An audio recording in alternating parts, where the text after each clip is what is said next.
Hello and welcome back to the Learn Medicine Show. In this episode, we are reviewing the heart's electroconductive system.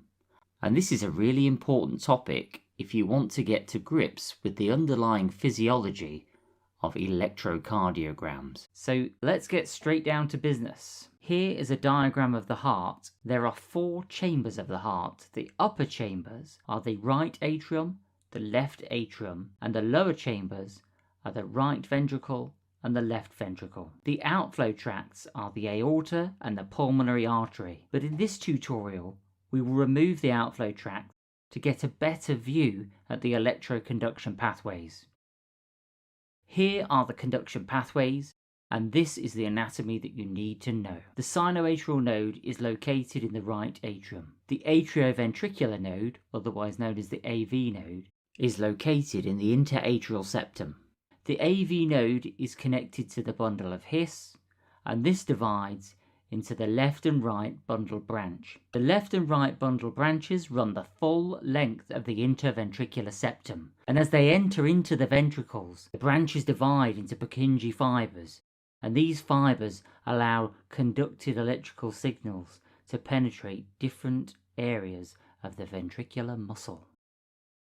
In addition to the gross anatomy of the conduction system, there are important cells within the heart that contribute to electroconduction.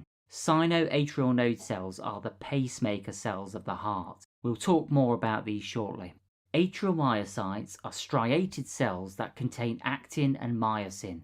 They conduct electrical impulses and contract the atria. Purkinje cells are located in the bundle of His and the left and right bundle branches. These cells are highly specialized myocytes which do not contain contractile units. Instead, these cells are packed with mitochondria and specialist connections called gap junctions. They rapidly conduct electrical impulses at blistering speeds to the ventricles. Finally, ventricular myocytes are striated contractile cells which conduct electrical impulses and contract to bring about coordinated ventricular contraction. Now that we have learnt the anatomy, let's turn our attention to the physiology of electroconduction, which will explain how electrical impulses are generated and travel through the heart. Electrical impulses, known as action potentials, are generated in the sinoatrial node. The action potential is propagated throughout the right and left atrium, and this triggers atrial muscle contraction. The electrical activity reaches the AV node quickly, but the conduction through the AV node is delayed for 120 milliseconds.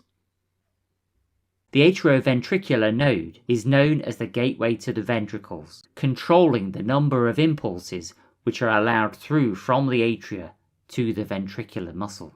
This pause does 2 things. It allows the ventricles time to fully fill with blood, but it also has the effect of stopping the heart rate from becoming excessively fast. After this brief pause, the electrical activity spreads to the bundle of His and then down the left and right bundle branches into the ventricles. The electrical excitation causes coordinated muscular contraction of the ventricles. Gradually, the electrical impulse fades away, starting at the outer surface of the ventricle muscle, the epicardium, and fading towards the internal surface, the endocardium. Now that we have learnt how the electrical activity moves through the heart, let's pay closer attention to how these impulses are generated and how they move from cell to cell. To look at this, we're going to start by focusing on the sinoatrial node. The sinoatrial node is known as the dominant pacemaker of the conduction system. It generates impulses at a rate of 60 to 100 beats per minute. The sinoatrial node has specialized cells that have evolved to generate impulses by controlling the net distribution of charged ions across their membrane. To illustrate this, here is an image of the sinoatrial node cell membrane. Note the voltage-gated channels. These will open and close depending on how positive or negative the cell is charged. Calcium, potassium, and sodium ions can also be seen in the extracellular and intracellular spaces. The impulses are generated as follows. sodium ions move into the cell, making the membrane more positive until it reaches the cell's threshold potential of -40 millivolts. At this point, calcium channels open and there is a rapid influx of calcium ions. The rise in intracellular calcium generates a positive electrical charge in the cell's membrane of 10 millivolts. The term depolarization is used to describe how the cell goes from a negative to a positive charge. At this point, the potassium channels open and potassium leaves the cell. This brings the membrane's charge back to a negative resting position. This process is known as repolarization. This property of cardiac cells that allows them to generate action potentials is known as automaticity, and it is not unique to sinoatrial node cells. There are other pacemaker cells within the heart, around the AV node and within the ventricles, which mean that if the SA node were ever damaged, there are other pacemaker cells that can take on the role of generating impulses so the heart can go on beating. Impulse production via the SA node is governed by the autonomic nervous system, and this has two branches: the sympathetic, which encourages the body to fight or flight, and the parasympathetic, which encourages rest and relaxation.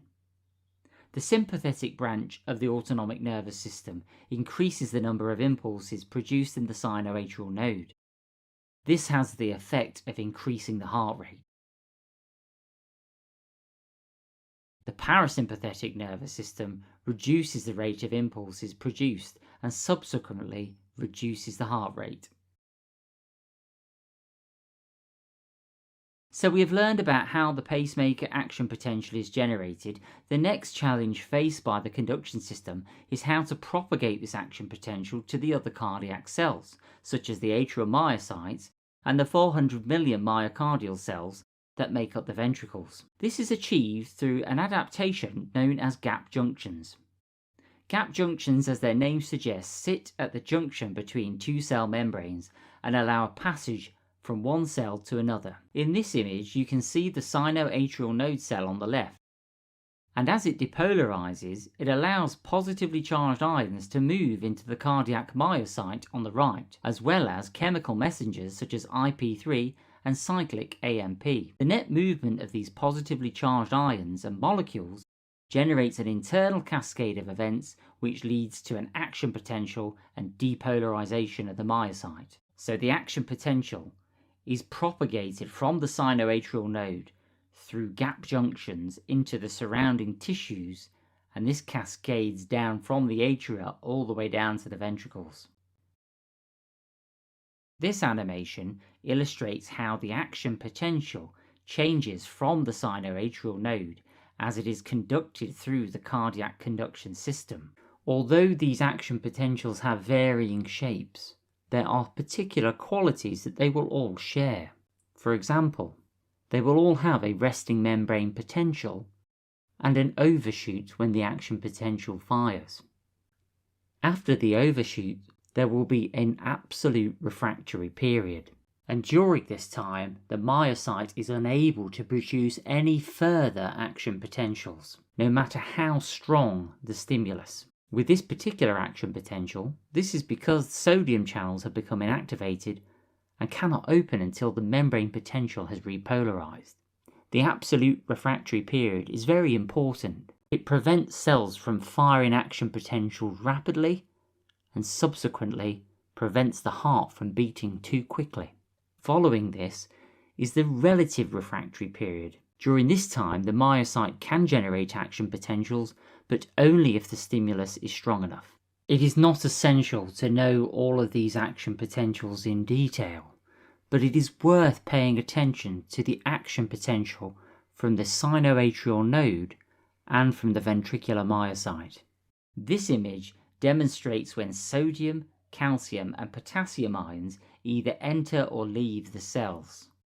Note that there are differences between the pacemaker potential and the myocyte action potential. This is clinically relevant because certain cardiac drugs will act on ion channels to decrease the heart rate or prolong portions of the action potentials. The final thing I'd like to talk about here is the repolarization of the ventricles and why this starts at the epicardium and moves towards the endocardium. Well, this is nicely explained in the epicardial and endocardial cell action potentials. You'll note that the epicardial action potential is much shorter compared to the endocardial action potential, and for this reason the epicardial cells repolarize earlier compared to the endocardial cells.